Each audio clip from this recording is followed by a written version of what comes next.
The airport loudspeaker cut through the quiet morning air like a blade. Flight Meridian Air 2290 to Dallas is now boarding. Marcus Reed lifted his head, his fingers tightening around the handle of his suitcase. He didn't know that the next 10 minutes would change the entire American aviation industry. Cold light poured down from the glass ceiling of O'Hare Airport, reflecting off the navy blue tailored suit Marcus always wore for major presentations. 3 years of relentless effort had led him here to become the youngest partner at Sterling and Keller Law. Today, he was flying to Dallas to meet with Lone Star Logistics, a deal that could bring in millions in revenue and potentially earn him an executive seat. Every step he took was calculated, every movement deliberate.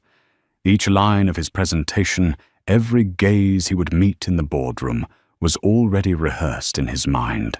He couldn't afford mistakes, not when he carried his father's words on his shoulders. "Son, you have to be twice as good just to be seen as equal." Henry Reed, a public high school history teacher, had said that one night when Marcus was 12, the day he was called by the wrong name at an award ceremony, because he didn't look like the top student. That moment had branded itself into Marcus's heart, becoming a silent vow that guided his life. Passing through security, Marcus handed over his pre-check card with a polite smile, but the agent's monotone voice halted him.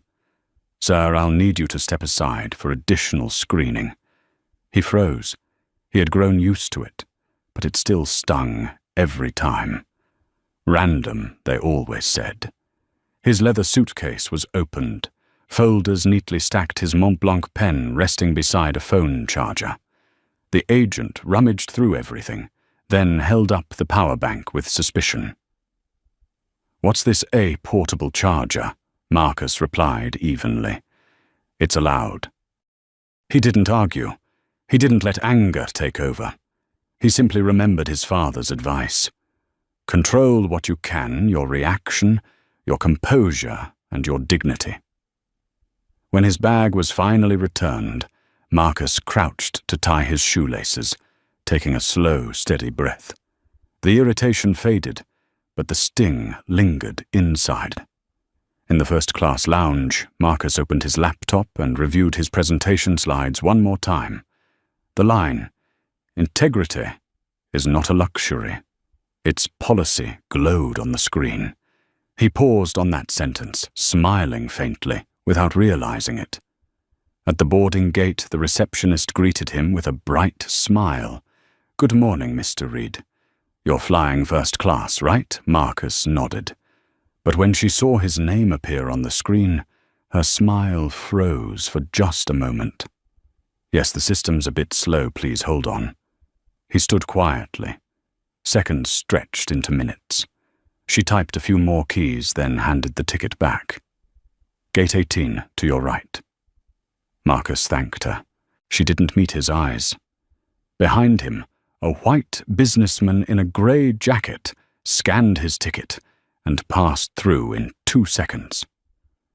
Marcus walked on his smile, unchanged, but his eyes distant. Just a system glitch, he told himself, even though he knew this wasn't the first time the system had glitched only for him. The jetway leading to the plane was narrow and blindingly bright metal, gleaming under the morning light. The wheels of his suitcase rolled rhythmically as he checked his phone one last time, ensuring the client's email had been sent. At the aircraft door, he smiled politely and handed his ticket to the head flight attendant. "Good morning, I'm Karen Doyle," she said, her tone warm, but her eyes cold. "I'm sorry, but I think you're in the wrong line." Marcus stopped. "I have a first-class ticket. Are you sure?" "Quite sure." Karen examined the ticket for a long moment before looking up. "May I see your ID?" Marcus handed it over. She studied every detail, comparing his face to the photo. Passengers behind began to murmur. A man's voice whispered, "What's going on?" A woman replied, softly but audibly, "He probably doesn't have a real ticket." Marcus's back stiffened. He felt his pulse pounding in his ears. He had faced prosecutors in crowded courtrooms without flinching. Yet he had never felt humiliation like this being questioned, simply because he didn't look like someone who belonged in first class. Karen spoke into her radio. "Paul, I need you at the gate immediately." Marcus stood still, breathing deeply, a storm of conflict inside him. Part of him wanted to drop the ticket and walk away. But the other part, the one forged through years of restraint, told him to stay, to hold his ground. Not for the seat, but for the principle of fairness. Paul Henderson, the cabin supervisor, arrived, his tone carrying practiced authority. "Sir, it seems there's been a mix-up. Please take a temporary seat in economy while we sort this out after takeoff." Marcus looked at him with a faint, steady smile. "No, thank you. I'll sit where I paid to sit." Paul folded his arms. "If you refuse to cooperate, I'll have to call security." The words hit like an explosion. A few passengers raised their phones to record. The air in the jetway grew tense and heavy. Marcus stood unmoving, calm, yet resolute, though his heart pounded like a war drum. Once again, he was being tested not by the law, but by the gaze of those who believed he didn't belong here. In his mind, he heard his father's voice. "You can't change the whole world in one day, but you can choose not to bow today." Marcus slowly lifted his head. The morning light streamed through the window, cutting across his dark skin like a blazing line of defiance. His voice was low, steady, and deliberate. "I will stand here until you do what's right." Silence fell like a curtain. The sound of approaching security echoed faintly from the distance. Every eye was fixed on him, the black man, the lawyer, the passenger who only wanted to sit in the seat he had rightfully earned. The aircraft door remained open, but no one moved. Only silence remained, the kind that comes just before justice finds its voice. The sound of security officers' footsteps echoed down the narrow jetway, the air thick and heavy, as if every breath waited for an invisible explosion. Marcus Reed stood tall, his gaze steady, his fingers gripping the first-class ticket, marked clearly with the words, "Seat 1, C First Class."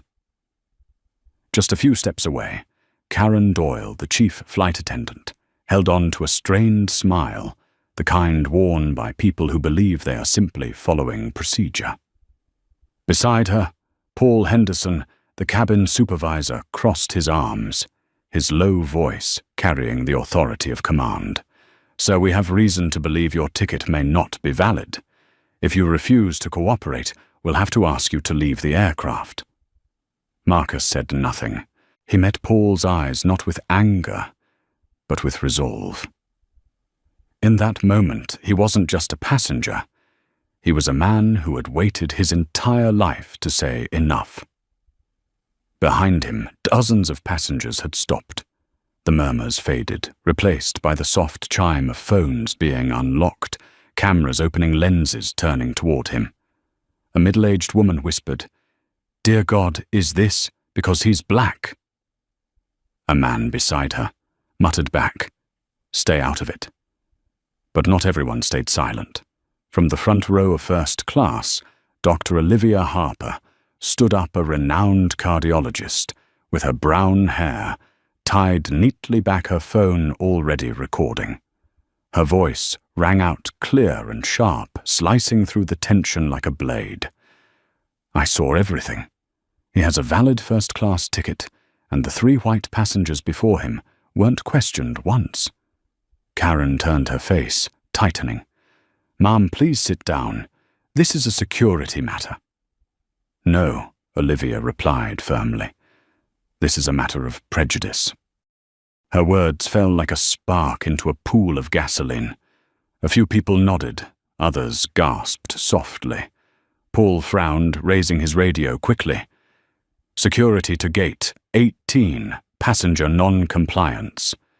Within seconds, Officer Daniel Ruiz from Airport Security appeared tall and broad-shouldered. In his Navy uniform, his voice clipped and professional. What seems to be the issue here? Paul spoke quickly, trying to retain control.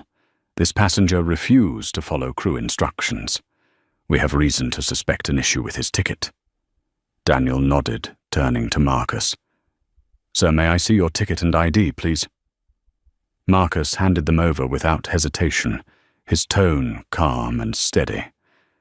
This is a valid ticket. I checked in this morning, and I'm a platinum member of this airline. Daniel examined the documents, carefully scanning the QR code before looking directly at Paul. The ticket's valid. Seat 1C. Nothing's wrong. The silence that followed was absolute.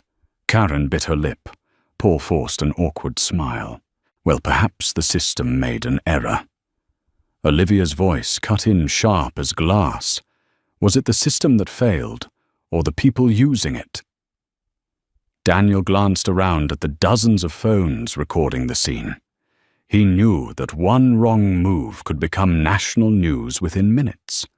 Lowering his voice, he said, I don't see any security threat here. Paul turned to Karen and muttered though loud enough for those nearby to hear. You can't be too careful with passengers who don't usually sit in this section. Olivia's lips curved into a cold smile. Did you just say, passengers who don't usually sit in this section? Are you implying that someone who looks like him doesn't belong in first class? The whispers grew louder, swelling like a wave. Passengers from economy began standing up to see what was happening, phones rising to capture the image, a black man detained in the jetway between two white crew members, arguing over whether he was qualified to sit in first class. Inside the cockpit, Captain Andre Collins looked up at the noise coming through the intercom. What's going on, Linda? He asked his co-pilot. I heard security's been called to gate 18. Andre frowned. After 25 years of flying, he needed only a few words to recognize this kind of problem. Removing his headset, he stood. The black captain's hat with silver wings rested on the console. He placed it on his head, straightened the 4 golden stripes on his shoulders, the unmistakable mark of command, and stepped out of the cockpit. The voices outside fell silent. The middle-aged black man with calm, commanding eyes and a steady, measured walk exuded a quiet authority that froze both Paul and Karen where they stood. What exactly is preventing my passenger from taking the seat he paid for? Andre's voice was low but resonant, each word deliberate. Paul stammered, Captain, we were just verifying the ticket. There seemed to be some irregularities. What irregularities? Andre pressed. Well, the passenger was upgraded, and we hadn't confirmed. Andre cut him off, his eyes sharp as steel. I've flown for this airline 27 years. I've never seen a valid ticket need extra confirmation just because the person holding it has a different color of skin. Karen lowered her head, her voice trembling. We were only following instructions, Captain. Whose instructions? Andre demanded. Passenger behavior models, she mumbled.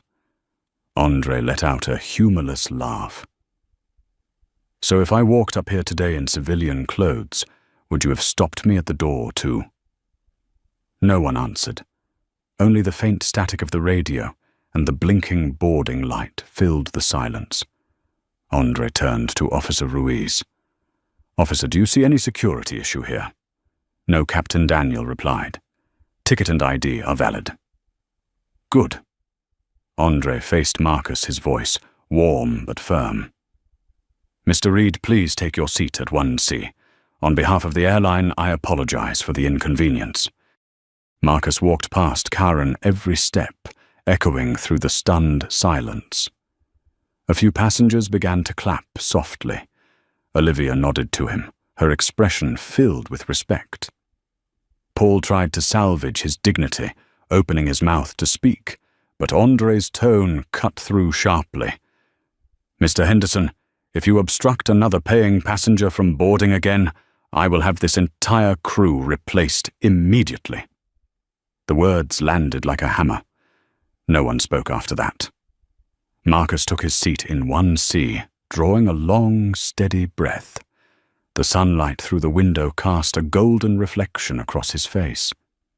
In that moment, he no longer felt anger, only exhaustion, the kind that comes from years of having to prove that you deserve what you've already earned twice over. Olivia leaned toward him and said softly, "You did the right thing. Sometimes one person standing tall is enough to change the entire sky." Marcus smiled faintly, though behind it lingered a quiet weight. He didn't yet know that, as those passengers' phones continued recording the footage of him taking his seat, would soon surge across the nation like a storm. Back in the cockpit, Captain Andre removed his hat and exhaled. "I've seen this too many times," he said quietly. But today, at least, someone didn't stay silent. He didn't yet realize that this small act, the courage of one man, the witness of another, was about to ignite a movement that would shake the entire airline industry. And in first class, as Marcus closed his eyes, he had no idea that out there millions were about to call his name. The sound of the cabin door closing rang out dry and final. The Meridian Air Boeing 737 still had not taken off. Under the soft golden lights, the air in the first-class cabin felt like it was holding on to the last heat of a storm that had just passed. Marcus Reed sat still in seat 1C, his seatbelt fastened, his eyes fixed straight ahead. He tried to calm himself, but his mind was still raging. The same question kept looping in his head. Why? Why even in the year 2025 do I still have to prove that I deserve to sit here? 3 rows behind him, Dr. Olivia Harper was still holding her phone. She replayed the video she had just recorded, Marcus being stopped at the aircraft door. The suspicious look in Karen Doyle's eyes, the condescending tone in Paul Henderson's voice, then the firm intervention of Captain Andre Collins. Everything was clear, impossible to twist. "People need to see this," Olivia murmured. The middle-aged businessman next to her nodded slightly. "You thinking of posting it?" Olivia replied. "I do not know. But justice cannot live only inside my phone." A few rows away, Jamal Brooks, a 28-year-old influencer who focused on social justice, was live streaming. His face tilted toward the camera, his voice slow but firm. "You are watching live from Meridian Air, Flight 2290. A black lawyer with a valid ticket was denied his first-class seat, and only when the captain, who is also black, showed up, did he finally get to sit where he belonged. On his screen, the viewer count shot up 5,000, 12,000, then 28,000. The comment section exploded. Unbelievable. This is the 21st century, and we are still here. Someone please tag first-class citizen. The hashtag was born out of that very surge of outrage. In the last row, a young couple looked at each other. The wife whispered, all he wanted was to sit in the seat he paid for. Her husband squeezed her hand. Yes, and they still tried to shove him to the back. No one spoke loudly, but everyone in the cabin understood. They had just witnessed something that was not simply a service mistake. It was an old wound being cut open right in front of them, a wound of prejudice and suspicion that still existed in a world that pretended it had already moved on. Captain Andre Collins stepped out again, radio in hand, speaking with ground control. Tower, this is Meridian 2290. Why have we still not been cleared for takeoff? The radio crackled back. Company is requesting that you hold position, Captain. Await direct instruction. Andre glanced at his first officer, Michael Chen, and shrugged. Headquarters knows? That video is probably on fire online, Michael said, half joking. Andre did not laugh. He understood very clearly the power of social media and the unpredictable fallout when injustice is exposed on a live stream. At Meridian Air headquarters in Dallas, the wall clock had just reached 9:17 in the morning. Communications manager Ethan Powell was sipping his coffee when a red alert flashed on his computer screen. High alert mentioned spike detected. He clicked. A live stream with tens of thousands of viewers title, Black Lawyer Denied First Class Seat Until Pilot Stepped In. Ethan shot to his feet. Oh my God. He ran straight into the communications room. We have a media crisis flight, 2290, from Chicago to Dallas. The video is going viral. Within 3 minutes, CEO Richard Lawson had the report. He was in a meeting with the board of directors, but when he saw the image of Marcus being blocked, his face darkened. Pause this meeting, Richard said, his voice low. Call the crisis team. Hold that flight on the ground. No one takes off until I say so. He knew very well that a 10-minute delay in response could brand Meridian Air as a racist airline, a stab straight into the heart of the brand he had spent 15 years rebuilding. On the plane, passengers were growing restless. Someone asked, "Why are we still on the ground?" Olivia looked up. "They are probably dealing with the fallout." Marcus heard her but said nothing. He opened his laptop and stared at his presentation slides about fair and equitable legal solutions. The irony was sharp. He himself was now the living example of the very injustice he'd talked about. A message popped up on his phone. Robert Lang. "We have seen the video. Marcus, the entire firm is behind you. Do not worry about the presentation. The client already knows what happened. They want to meet you not just for business." He drew in a deep breath.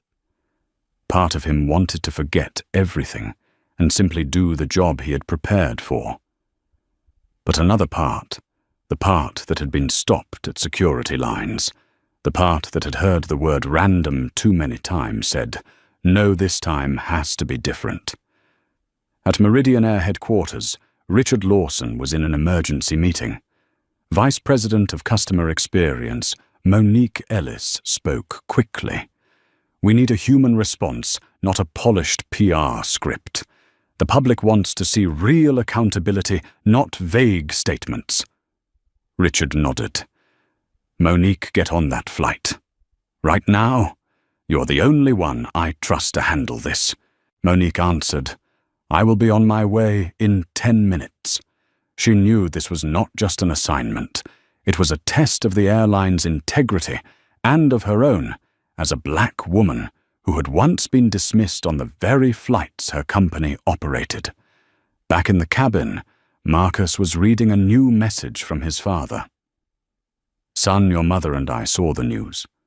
Remember, pride does not lie in where you are allowed to sit. It lies in the fact that you did not stand up to walk away." He smiled faintly. His father always knew exactly what to say at the right moment. The overhead speakers crackled to life. "Ladies and gentlemen, please remain seated. We are awaiting instructions from the airline. We apologize for the delay." The cabin filled with low chatter. One passenger said, "They are being filmed. They are afraid of a scandal." Another replied, "Afraid now. It is too late. The internet has already blown up." On Jamal Brooks's phone, the viewer count had passed 100,000. He spoke to his audience. "They are holding the plane, people. My guess is the airline leadership is about to step in. This could be a turning point for the entire industry. Comments poured in like a waterfall. Demand a press conference now. Fire those crew members. Marcus Reed, the man who would not bow. Marcus's name began appearing on Twitter, Facebook, Instagram. Civil rights organizations tagged the airline, demanding an investigation. The first posts were already being shared hundreds of thousands of times. First-class citizen became a nationwide trending topic in just 40 minutes. In Dallas, Monique Ellis boarded the company's private jet. She read the summary report. Original video, 1 minute 37 seconds, more than 4 million views. 2 crew members, Karen Doyle and Paul Henderson. Affected passenger, Marcus Reed, attorney partner at Sterling and Keller. Key witness, Dr. Olivia Harper, Captain Andre Collins, who had intervened by the book. Monique took a deep breath. I am not going to let this company say, "We are sorry." Like a machine again, she thought. This time someone is going to be held accountable. Over Chicago, the midday light began to stream through the oval windows. Marcus looked outside, watching ground crew workers moving below, unaware that a story was shaking the entire country above their heads because of a single seat. He wondered quietly, how many more times will this happen if no one speaks up? At that moment, his phone vibrated with a new notification. Monique Ellis, Vice President Customer Experience, is boarding Flight 2290. He lifted his head, a faint sense of foreboding rising in his chest. Maybe the storm was about to reach its peak, but right here, in this metal tube, suspended in the sky, a different kind of awakening was about to begin. The low hum of jet engines echoed faintly through the aircraft's metal shell. Inside, the air felt thick, heavy. Everyone could sense it. Something was coming. Marcus Reed sat upright, his gaze fixed on the window, but peace had long left his mind. His phone buzzed constantly with hundreds of new notifications, messages, emails, missed calls. The entire world was watching this flight, and all he had wanted was a quiet trip to Dallas to deliver a business presentation. But fate never asked for his permission. At the front of the plane, Captain Andre Collins received a radio call. Meridian 2290, hold position. A company representative will be boarding to address the situation directly. Andre glanced at his first officer, Michael Chen. A company representative. They have never done that during a flight delay. Must be serious, Michael replied. Andre nodded slightly, his expression thoughtful. He had faced many emergencies before, engine failures, unruly passengers, even medical incidents. But this time the problem was not mechanical, it was human. At the departure gate, several airline staff hurried down the jetway, clearing the way for a woman in a navy suit with neatly tied black hair. It was Monique Ellis, Vice President of Customer Experience for Meridian Air. At 52, Monique was no stranger to crisis. But she had never encountered anything like this, a video spreading worldwide in less than an hour, shaking an entire nation. Security officers opened the aircraft door. Daylight flooded in. Every passenger turned at once, their eyes fixed on the woman stepping inside. She carried no assistants, no PR team, only the ID badge on her chest. Monique Ellis, Vice President, Meridian Air. Captain Collins stepped out of the cockpit, greeting her with a nod. Good to see you, Monique. I assume you've heard I've seen the entire video, Monique replied, her voice calm, but her eyes as sharp as steel. And I'm not here to let this be buried like all the times before. Her gaze swept across the cabin, passengers clutching their phones, cameras still recording. No one spoke, but everyone was waiting to see what she would do. Monique walked straight to the front row. Marcus Reed looked up. Mr. Reed. Yes, Marcus answered, his tone steady. I'm Monique Ellis, representing Meridian Air, she said. I'm here to say the only thing this company needs to say to you. We were wrong. The cabin went silent. No excuses. No corporate script about ongoing investigation.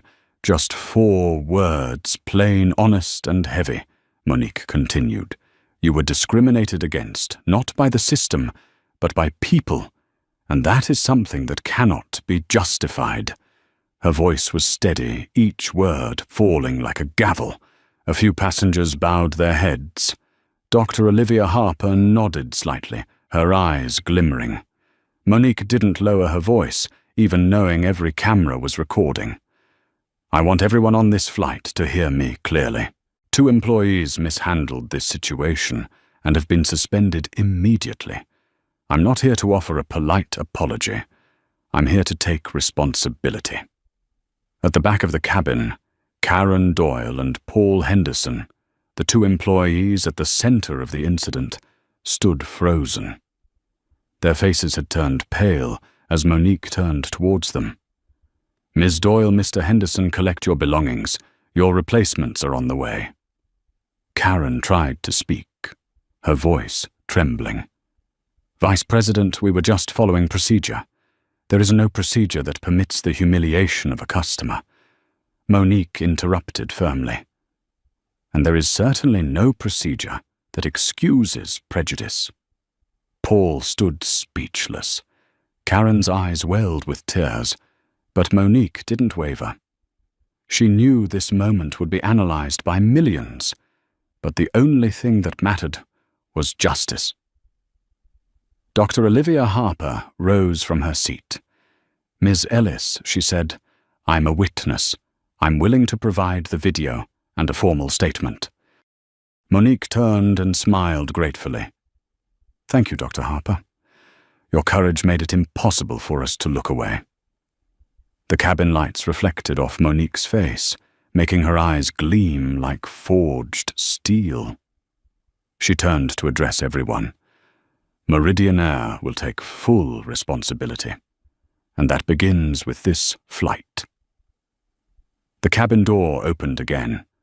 2 new attendants entered, Michelle Davis and Derek Wilson, both seasoned professionals known for their excellence.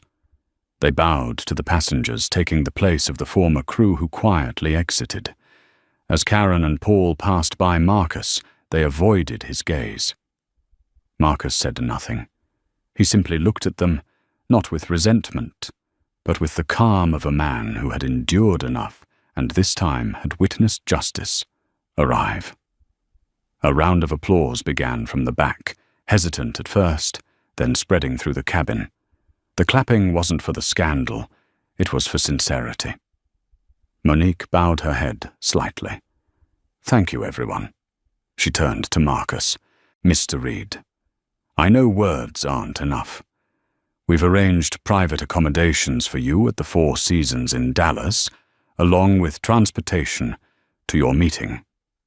Not as compensation, but as the minimum respect you should have always received, Marcus replied softly. I appreciate your honesty, but this isn't just about me. Monique smiled faintly. I know. That's why I'm here. Returning to the front, she signaled the captain. Mr. Collins, we're ready for takeoff. Understood. The engines roared to life beneath the cabin floor. Inside, no one spoke. Most passengers stared down at their phones, new videos, new headlines, new hashtags. Meridian Air flooded social media, but this time the comments had changed. A true leader. Finally, someone brave enough to admit fault. I've never seen an airline respond this fast. Over the Chicago sky, the aircraft began to taxi down the runway. Sunlight angled through the windows, catching Marcus's reflection. He looked down, seeing his shadow in the glass, a silent man while the world spoke for him. Beside him, Dr. Olivia Harper whispered, I think she truly wants to make a change. Marcus nodded. I hope so. But I've learned that real change doesn't start with words. It starts with actions repeated over time. She smiled softly. And sometimes it starts with just one person, the one who refuses to move. Captain Collins switched on the intercom. "Ladies and gentlemen, I apologize for the delay. We'll be taking off shortly. Today I want to remind everyone of one thing on this plane. Every person deserves equal respect." Applause erupted. Marcus closed his eyes, letting the sound of the engines fill his mind. He didn't know if this flight would take him to Dallas or into history. Outside, the sky opened wide, clear and blue as freshly polished glass. The plane ascended, carrying not just 120 people, but a message soaring across the world. The engines roared as the Meridian Air Boeing 737 lifted off the ground, soaring into the blue sky. Under the sunlight, the metal wings gleamed brightly, but inside the cabin every gaze was still fixed on one man. Marcus Reed, the man in seat 1C, the man who just a few hours earlier had been questioned for not belonging there. No one spoke loudly, yet the air was charged with something unfamiliar, an energy that lingered between rows. Whispers drifted through the cabin. I've never seen an airline apologize publicly like that. She did what so many others are afraid to do. That man, I think he just changed something bigger than himself. Marcus heard every word, even though they spoke softly. He sat still, hands resting on the folded tray table, eyes gazing out at the sky, where white clouds drifted by. Everything had happened so fast, from humiliation to justice, from a small act to a national reckoning. He had never sought the spotlight. He had only wanted to fly like everyone else. But now the world was watching him. Dr. Olivia Harper opened her laptop and began typing an email to the Boston Herald, attaching the video as her statement. She knew Jamal Brooks's live stream had already gone viral, but she wanted a reliable outlet to tell the story accurately. As she typed, she replayed that moment in her mind, Marcus standing in the jetway, not shouting, not slamming his fists, simply saying, "I will stand here until you do what's right." Such simple words, yet she knew their power came from calmness, the kind that only comes after a lifetime of learning how to endure pain quietly. In the back of the plane, Jamal Brooks was still live streaming, even though the flight was now cruising at altitude.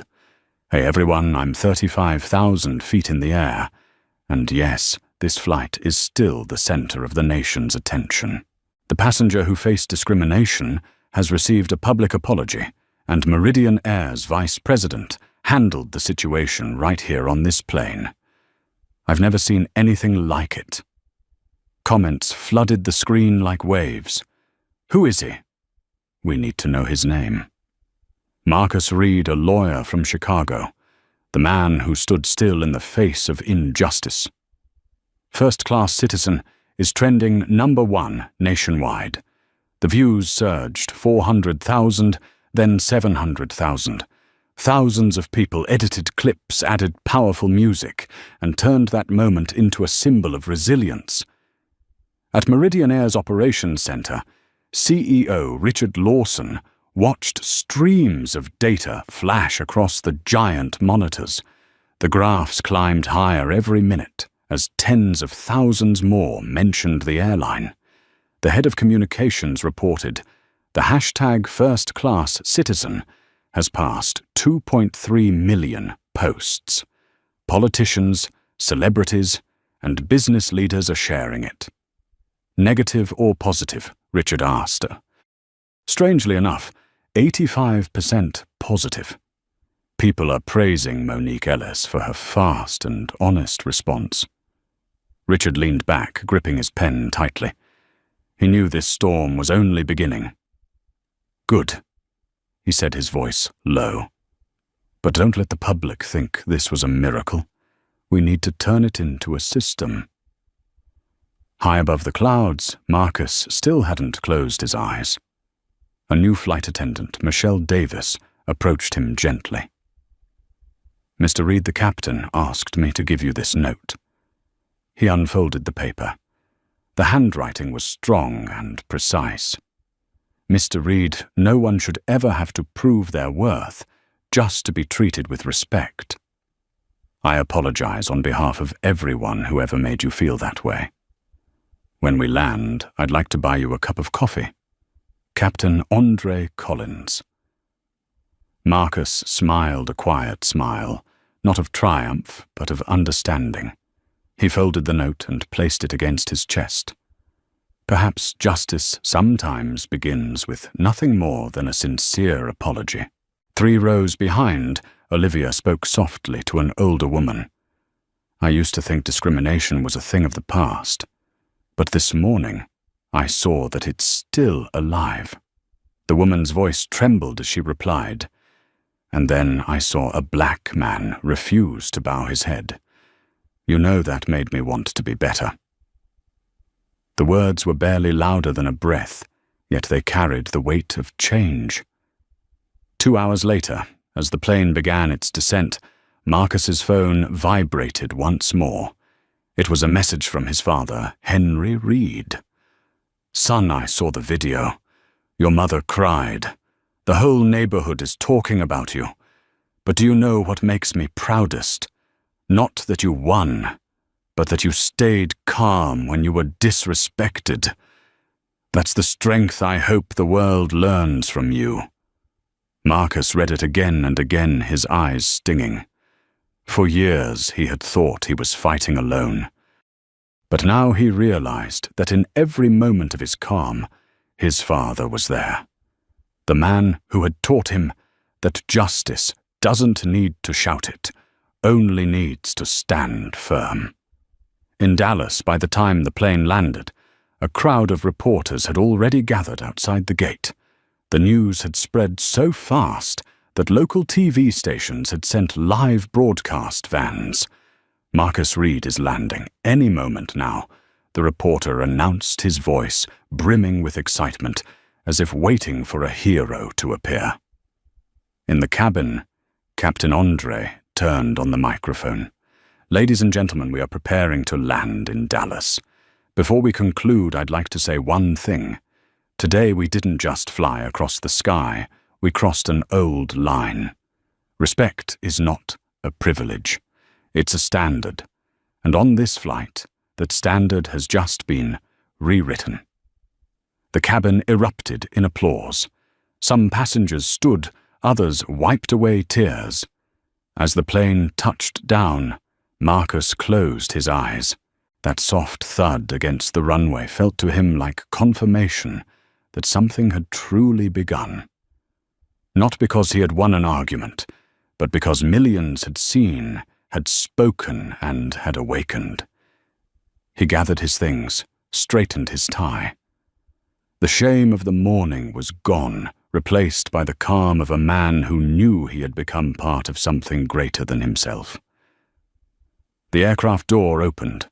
Light poured in, blinding and bright, followed by the clicks of cameras and the shouts of reporters calling his name. Marcus stepped out, his stride steady. In the distance, a woman in a grey suit waited Alicia Grant, the renowned civil rights attorney. She smiled and extended her hand. "Welcome, Mr. Reed. Your story is no longer just yours. It's the beginning of a new chapter." Marcus shook her hand as hundreds of people recorded the moment. An ordinary man who once chose to stand still for 10 minutes had now become a symbol of change. The cabin door swung open, flooding the space with white light. A wave of passengers stood all at once as hundreds of flashes and cameras from the distance lit up the scene. Marcus Reed stepped out, suitcase in hand, his navy suit still perfectly pressed, as if nothing had happened. Yet beneath that calm exterior, his heart pounded heavily in his chest. He was not a man accustomed to noise, not someone who sought the spotlight, yet now every lens was turned toward him, the man who had simply wanted to sit in the seat he paid for. Outside the gate, a crowd waited.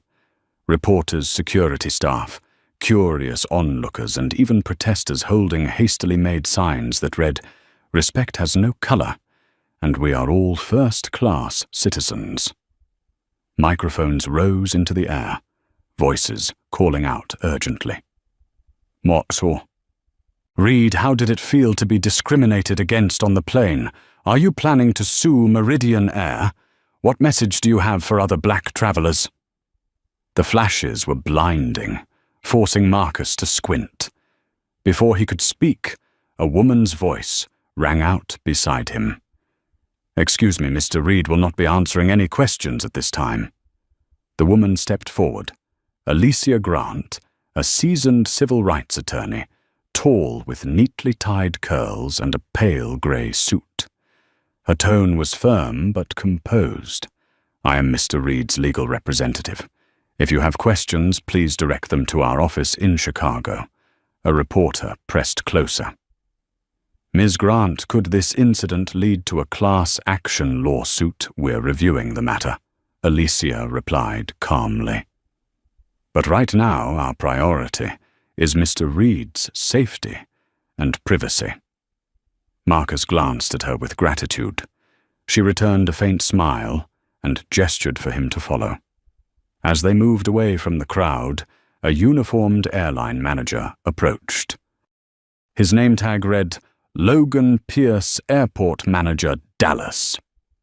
Mr. Reed, Vice President Monique Ellis, has arranged transportation for you. There's also someone who'd like to meet you right now." Marcus looked up to see a man approaching through a ring of security guards. Richard Lawson, CEO of Meridian Air.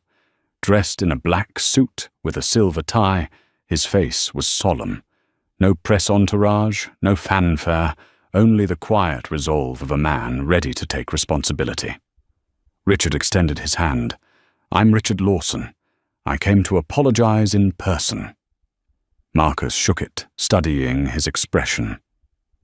"I appreciate you coming here. I didn't expect the CEO of an airline to show up at the airport. Some mistakes, Richard said, can't be fixed with press statements, only with action." For a few seconds they simply looked at each other, one man representing authority, the other representing dignity. Both understood this was no longer about a first-class seat. Richard led Marcus and Alicia to a VIP lounge that had been turned into an emergency meeting room. Inside, Monique Ellis was already waiting, joined by company lawyers and the communications director. Monique stood, her voice steady as it had been on the plane. "Thank you for not walking away, Mr. Reed. Because of you, we're forced to face ourselves." Marcus set down his bag, folding his arms. "I don't want this turned into a PR campaign. I just want to make sure this never happens again." Richard nodded, responding directly. "I understand, and I'd like you to help us make sure of that." The room fell silent. "You're a lawyer, you understand systems. Help us rebuild ours. I want Meridian Air to become the first airline with a passenger equity council, one with real independent authority. Not a PR committee, but a governing body with power." Alicia tilted her head, cautious. "That sounds promising, but promises are easy. Are you willing to make that commitment public today?" Richard met her eyes. Within the hour. Outside, reporters still crowded the concourse. When Richard and Monique stepped out, they didn't hide. A small podium had been set up in the terminal, and hundreds of cameras pointed forward. Richard began. "Today, Meridian Air acknowledges a truth. We failed to uphold fairness and respect. One of our passengers, Mr. Marcus Reed, was treated unfairly without reason and without excuse." His words echoed through the terminal. He paused, then continued. "Effective immediately, I've suspended the 2 employees involved and launched a full internal investigation. But we will not stop at apologies. Meridian Air will establish a National Passenger Equity Council made up of civil rights, experts, attorneys, and passenger representatives with full authority to propose reforms and publish public reports. Behind him, Monique stepped up to the microphone. What happened this morning is not a moment of shame for a single airline. It's a wake-up call for an entire industry. And we choose not to hide, but to change. The press erupted with questions. One shouted, "Mr. Reid, how do you respond to this announcement?" Marcus stepped forward to the podium surrounded by bright lights. He hadn't prepared a speech, but his words came straight from the heart. "I didn't come here to sue or to be compensated. I just want to be treated like everyone else, with respect. I don't want my son to grow up learning how to endure what I did. I want him to fly, to live, to work, without anyone asking, 'Are you sure this place is yours?'" His voice grew heavier near the end, then softened. "I thank everyone who spoke up, and even those who simply shared the video quietly. Because sometimes justice doesn't need to shout, it just needs to be seen." Applause erupted across the terminal. Many reporters set their cameras down and joined in the clapping. That afternoon, the story spread across every network and social platform. CNN's headline read, "Airline CEO bows to apologize. Black lawyer becomes new symbol of justice." On Twitter, first-class citizen remained the top trend, now accompanied by a photo of Monique standing beside Marcus, with the words behind them, "Equality takes flight." Later in the car, Marcus sat beside Alicia. She turned to him with a small smile. "You know they just offered me a role as an advisor on that council." "And you're going to accept?" Marcus asked. "Of course. But I want you to join me. I already have a job." Marcus Alicia said softly, "Your job is to defend justice. This is your chance to reshape it." Marcus looked out the window, where the Dallas sunset burned gold across the sky.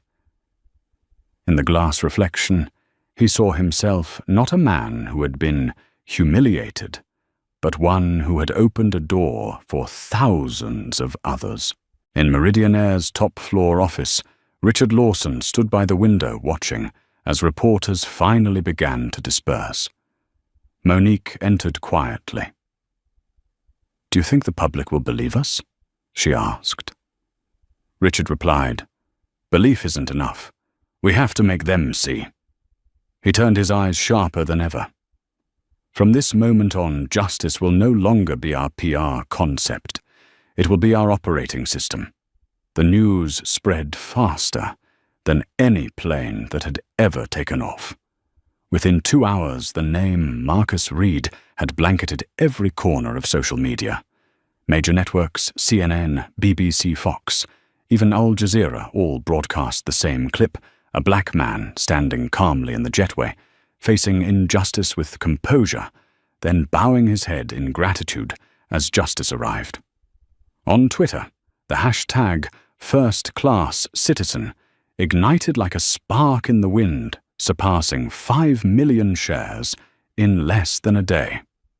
In a small cafe in New York, a group of black students from Columbia University replayed the clip. One girl whispered. "He didn't shout. He just stood still."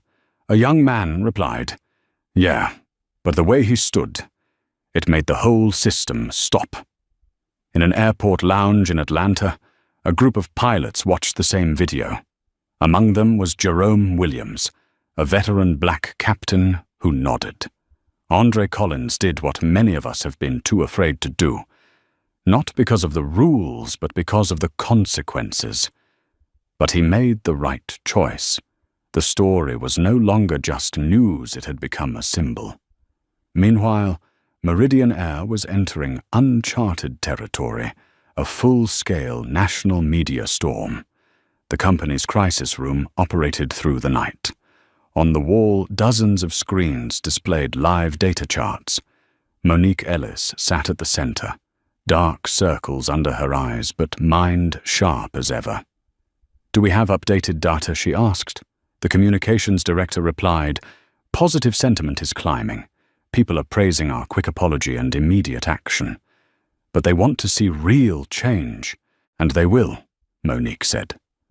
"By morning, I want a complete anti-bias training proposal on my desk. Every frontline employee participates. No exceptions." A young staffer hesitated. "Even Captain Collins, including me," Monique said firmly. "Change excludes no one." Back in Chicago, Sterling and Keller Marcus's law firm was in turmoil. The meeting room on the 26th floor glowed under harsh fluorescent lights. Managing partner Robert Lang set his phone on the table and looked around. "We have two choices," he said. "Either we let Marcus handle this alone, or we turn it into an opportunity to create real change in our industry." A junior lawyer spoke softly. He never wanted to be a symbol. He just wanted peace. Robert sighed. "I know. But he's already become part of history, whether he wanted it or not. The question is, will he let history write him, or will he write it himself?" In Washington, D.C. Congressman Charles Benton, chairman of the House Transportation Committee, watched the video for the third time. He set his coffee cup down, his voice low. "This isn't an isolated incident. This is a snapshot of a systemic illness." His aide asked, "What would you like to do, sir?" "Prepare a hearing file," Benton replied. "I want representatives from every major airline in 30 days, and invite Mr. Marcus Reed." The decision was made quietly, but its impact would ripple across the nation. The next morning, Marcus woke up in the hotel room Meridian Air had arranged for him at the Four Seasons. Outside the window, the Dallas sky blazed bright, as if the world had never known darkness. He had never felt more exhausted, but he had never felt more meaningful either. His phone rang. It was his father, Henry Reed. "Son, the entire school is talking about you," his father said. "The students asked why people would treat you that way. I told them one thing, because the world is still learning to see people the way you do, with reason, not with color." His voice wavered. "I'm proud of you, Marcus. Not because people know your name, but because you kept your dignity, even in anger." Marcus sat in silence. He had never heard his father speak so long before. At the same time, civil rights attorney Alicia Grant was in a meeting with representatives from the nation's leading human rights groups, ACLU, NAACP, and the Equal Justice Alliance. "This is our chance to set a precedent," she said, her tone unwavering. "If we file a class action, not just Meridian Air, but the entire industry will have to change." Someone asked, "What about Marcus? Does he agree?" Alicia replied, "He hasn't decided. He's not seeking justice for himself. He's seeking it for those who come after." Meanwhile, at Meridian Air's Dallas headquarters, CEO Richard Lawson addressed the international press. His voice was deep calm. "Our greatest mistake wasn't that the incident happened. It's that we allowed people to feel they had to fight to be respected. Starting today, Meridian Air will publish our complaint data publicly every quarter. No hiding. No delay. We are not just apologizing, we are rebuilding." A reporter asked, "Aren't you worried about financial losses?" Richard smiled faintly. "Money can be earned back. Trust cannot." The quote spread like wildfire, shared millions of times in 24 hours. That afternoon, Marcus met Monique Ellis again in the hotel lobby. She was still in her navy suit, exhaustion etched across her face. "I owe you thanks, Marcus," she said. "No one likes seeing the truth exposed, but you forced us to face it." "I didn't do anything special," Marcus replied. "I just refused to give up my seat." Monique let out a small laugh, a tired, bitter-sweet sound. Sometimes it only takes one person refusing to move to make an entire system shift. She handed him an envelope. This is an official invitation from Congress. They want you to testify at the upcoming hearing. Marcus opened it and read the printed words, House Transportation Committee hearing on discrimination in air travel. He stayed silent for a long time. That night, as Dallas glowed beneath the golden city lights, Marcus sat by the window. The city shimmered below him like a web of light connecting millions of lives people he would never meet, but who now knew his name because of a single quiet act. His phone rang. It was Dr. Olivia Harper. "I just wanted to thank you," she said. "You didn't just stand up for yourself. You made people like me, people who once stayed silent, feel that we have to speak." Marcus chuckled softly. "We're all passengers on the same flight, aren't we?" "Yes," Olivia replied. "And this time I believe that flight is headed in the right direction." At that very hour in Chicago, a group of high school students were giving a presentation titled Dignity and Justice in Modern Life. On the screen was the image of Marcus standing in the jetway, light slanting across his face, a sea of people filming behind him. The student at the podium spoke with a trembling voice, but his words carried pride. "This isn't just the story of one black man. It's the story of anyone who's ever been told they weren't good enough to stand where they belong." 3 weeks after the incident, Washington, D.C. awoke to an unusual morning. On the steps of the Capitol building, hundreds of reporters, activists, and citizens gathered. No one came to protest or cheer, they came to listen. Inside the House Transportation Committee chamber was packed. The television cameras were rolling live. In the front row sat the witnesses Marcus Reed, Monique Ellis, Captain Andre Collins, Dr. Olivia Harper, and Alicia Grant, the civil rights attorney representing the victims. At the podium, Congressman Charles Benton raised the gavel, his voice cutting through the silence. "Today we are not investigating a single incident. We are examining a system that has made Americans question whether their dignity holds a different value at 35,000 feet. When Marcus's name was called, the room fell quiet. He stepped to the microphone, holding his written statement, the sunlight from the high windows casting across his calm face. "Mr. Chairman, members of the committee, and those watching," he began, his tone deep and steady. "I did not come here to recount humiliation. I came to talk about a habit, the habit of doubting those who look different." He paused, meeting the eyes of the lawmakers. "I am an attorney, an American citizen, and a father. I worked hard, paid for my ticket, and only wanted to sit in the seat I earned. But in a few minutes, I became the target of scrutiny, asked to step aside, not because of my actions, but because of my appearance." The air in the room thickened. Cameras zoomed in on his face, composed, but his eyes carried a quiet storm. If there had been no video, I might have been labeled an unruly passenger.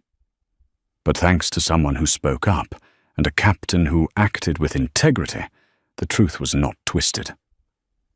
My only hope is that after today, no one will need a camera to be treated fairly. Dr. Olivia Harper spoke next. She described the moment she saw Marcus being stopped, how the crew's suspicion fell only on him, her voice trembling with outrage. "I am a doctor. I understand what a misdiagnosis looks like. And that morning they misdiagnosed a human being." The chamber erupted in applause, a rare break in congressional decorum. Then Captain Andre Collins took the stand, his uniform crisp, the 4 gold bars on his shoulders gleaming. "I've been flying for more than 25 years. I've had passengers ask me if I'm really the pilot. That day when I saw Marcus being treated that way, I did the only thing a man who respects his profession should do: stop the wrong before it took off. Finally, Monique Ellis rose to speak. She didn't read from notes. Her voice was low but unwavering. Aviation once represented freedom. Yet inside those very first-class cabins we built invisible walls. I'm not proud of the incident, but I am proud that we did not look away. She turned toward Marcus, her eyes filled with respect. Without you, Mr. Reed Meridian Air would still be asleep in its own complacency. When the hearing concluded, Congressman Benton delivered the closing statement.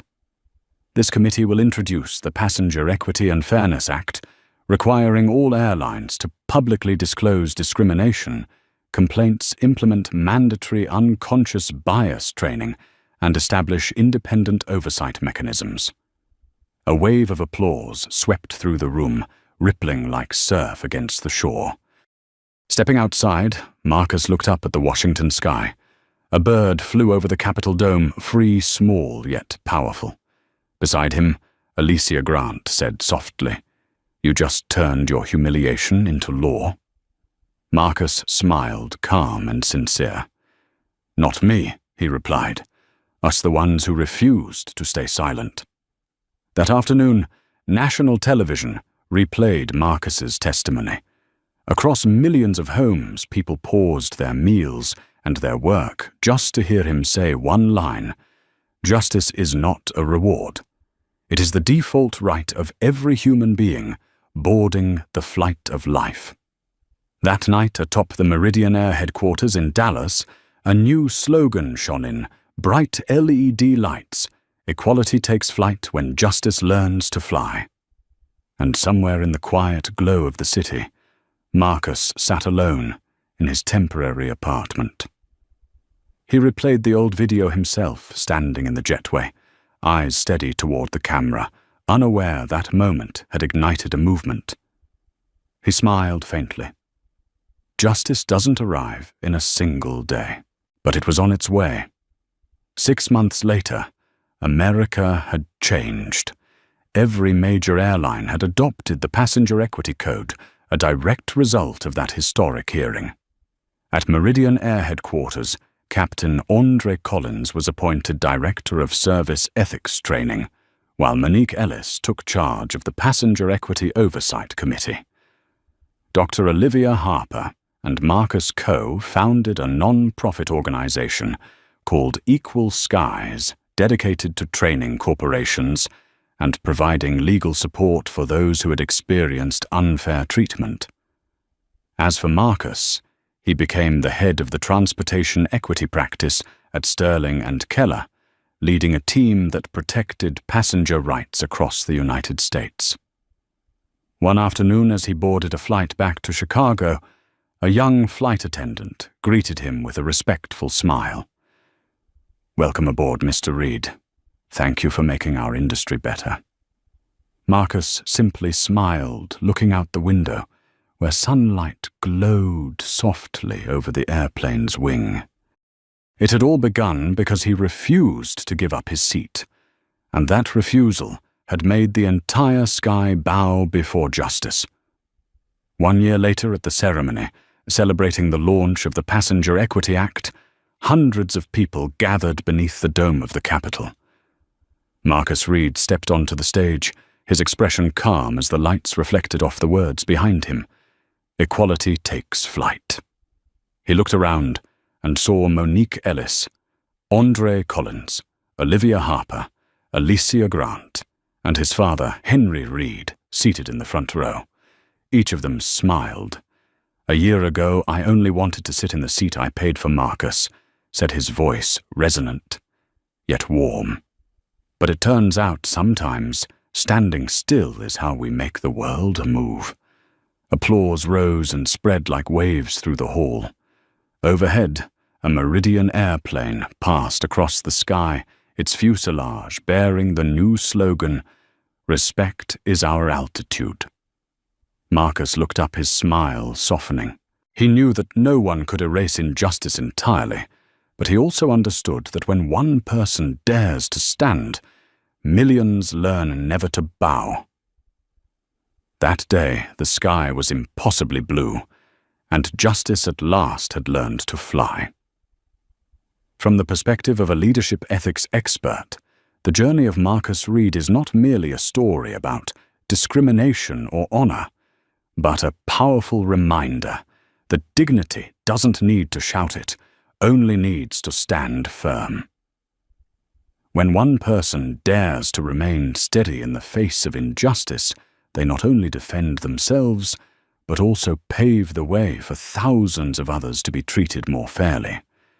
If you believe that justice is not a privilege, but a fundamental right of every human being, give this video a like to help spread the message. Don't forget to subscribe to join us in discovering more stories where courage meets fairness. And leave a comment below with a short phrase that reflects your belief in human worth. Keep your dignity.